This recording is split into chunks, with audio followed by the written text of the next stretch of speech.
Welcome to रेक्सेस। इस motherboard पर basically देखिए G41 का मदरबोर्ड डिस्प्ले नहीं आ रहा है, तो हमें इसके कुछ प्राइमरी स्टेप्स होते हैं जिन्हें हमें चेक कर लेना चाहिए। तो आइए देखते हैं इसमें। देखिए आपका हम इन प्रॉब्लम्स को शॉर्ट आउट करेंगे। इस पर ये लगा है, इस पर भी डिस्प्ले, इस पर भी बीप नहीं आ रही है, प्लस मॉनिटर पे कुछ भी नहीं हो रहा है। ठीक है, तो आइए देखते हैं इसमें हम प्राइमरी चीज़ें चेक करते हैं। तो अब आप देखिएगा इसमें सबसे पहले मैं इसमें CPU के कोर वोल्टेजेस चेक करने जा रहा हूँ। तो ये देखिए ये है जोटैक का G41 मदरबोर्ड। देखिए हम यहाँ पर CPU के कोर वोल्टेजेस को चेक करते हैं। तो देखिए यहाँ पर मैंने इसको रखा हुआ है, मीटर पे दिखाओ। तो यहाँ पर देखिए आप, यहाँ पर आपको ये देखिए वोल्टेजेस, ये 12 वोल्ट आ रहा है, और यहाँ पर देखिए CPU का कोर वोल्ट 1.2 वोल्ट बन रहा है। ठीक है, ये वोल्ट ओके है। इसके बाद हमें रैम के वोल्टेजेस चेक करने हैं। DDR3 रैम है, यहाँ पर हमें 1.5 वोल्ट आना चाहिए। तो इसको भी मैं आपको चेक कराता हूँ। ये मैं इसको ग्राउंड पे रख ले रहा हूँ, और यहाँ पर देखते हैं कि क्या स्थिति हो रही है। देखिए यहाँ पर ये क्या स्थिति होने वाली, 5 वोल्ट तो आ रहा है। अब यहाँ पर अगर हमें रैम के वोल्टेजेस को चेक करना है तो वो हम चेक करते हैं।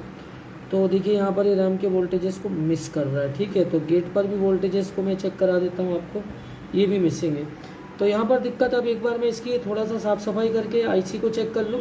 इसके अलावा बाकी जो कॉइलें हैं उस पर हम वोल्टेजेस को देख लेते हैं, क्या स्थितियाँ हो रही हैं यहाँ पर बाकी चीज़ों की। तो हमने यहाँ पर ग्राउंड पे रखा हुआ है, और बाकी चीज़ें मैं यहाँ पर चेक कर रहा हूँ। देखिए यहाँ पर 5 वोल्ट है, और यहाँ पर यहाँ पर जो वोल्टेजेस हैं वो थोड़े से, ये देखिए 1 ये भी ओके है। और जो आपका CPU का जो वोल्ट है वो तो मैंने आपको दिखाई दिया। तो CPU के गेट पर हम वोल्टेजेस को और चेक करा देते हैं। देखिए यहाँ पर देखिए, यहाँ पर 1.2 वोल्ट है, और यहाँ पर भी देखिए 1.2 है। ठीक है, तो ये वोल्टेजेस प्रॉपर हैं, और इस कॉइल पर भी वोल्टेजेस प्रॉपर है, इस सेक्शन में भी। इसके अलावा यहाँ भी मैं आपको चेक करा देता हूँ कि यहाँ पर कितना वोल्ट है। तो हम इसको भी चेक करते हैं कि 3.3, और यहाँ पर जो वोल्टेजेस हैं वो देखिए 5 है, ये भी बिल्कुल प्रॉपर वोल्टेज है 1.2 के आसपास। यहाँ भी प्रॉपर चीज़ है। और यहाँ पर देखिए ये 1117 जो IC लगी हुई, ये भी देखिए, इस पर भी वोल्टेजेस को मैं चेक करा देता हूँ। बहुत सारी चीज़ें होती हैं। तो यहाँ पर देखिए 3.3, और यहाँ पर देखिए 5। तो ये देखिए यहाँ पर 1.9, ये देखिए यहाँ पर 3.3। ये भी मतलब ऑन ऑफ स्विच के वोल्टेजेस भी इसमें मिल रहे हैं। अब और अगर ऑन ऑफ स्विच पे भी आप चेक करना जाएंगे तो देखिए मैं वो भी चेक करा देता हूँ आपको। यहाँ पर हम ग्राउंड पे रख लेते हैं, और ये देखिए यहाँ पर ये ऑन ऑफ स्विच के वोल्टेजेस आप देखिए आ रहे हैं, 5 वोल्ट आ रहे हैं यहाँ पर, प्रॉपर है वोल्टेजेस।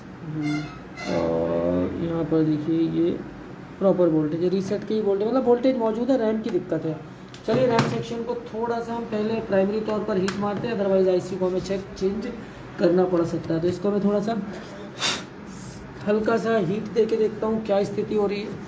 हमने SMD को ऑन कर लिया, और SMD में प्रॉपर हम हीट देंगे, और थोड़ा सा पेस्ट और लगा लेते हैं हम इसमें,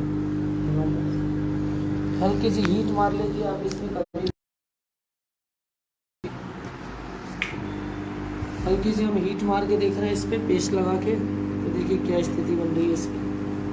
तो इस पर हमने पूरी चीज़ें अच्छे से कर रखी, हल्का सा हीट मार लेते हैं इस पर, क्योंकि कोर वोल्टेजेस ठीक है।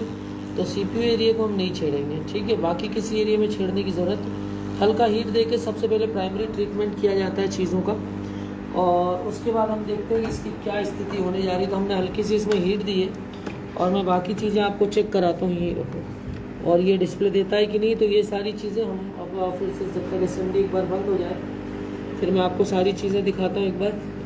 और इसमें देखिए ये हम इसको लगाते हैं। एक प्रॉब्लम है इसमें अभी, जो ये कि लगाते ही क्या हो जाता है, चालू हो जाता है। तो ये RTC सेक्शन को हमें इसको क्या करना पड़ेगा, एक बार चेक करना पड़ेगा। पहले हम इसका DC, ये पहले ये ऑप्शन देख लें कि ये प्रॉपर तरीके से डिस्प्ले दे रहा है कि नहीं। देखिए मैंने इसको लगा दिया है, ये स्पीकर लगा हुआ है, और इस पर डिस्प्ले की स्थिति देखेंगे हम। ये देखिए टी करके आवाज़ आई है, और यहाँ पर देखिए ये नम लॉक कैप्स लॉक जलने बुझने लगा है। और ये चीज़ अब मॉनिटर पर भी मैं आपको दिखाता हूँ क्या स्थिति होने वाली है। तो हम इसको भी चेक कर लेते हैं एक बार। यहाँ पर तो डिस्प्ले प्रॉपर है, और यहाँ पर जो मॉनिटर की स्थिति वो भी मैं आपको दिखा देता हूँ कि मॉनिटर पर क्या हो रहा है, मॉनिटर पर डिस्प्ले आया कि नहीं। ये सारी चीज़ें आपको प्रॉपरली करनी होती है, तभी प्रॉपर क्या होता है डिस्प्ले वगैरह हमें चेक हो पाता है।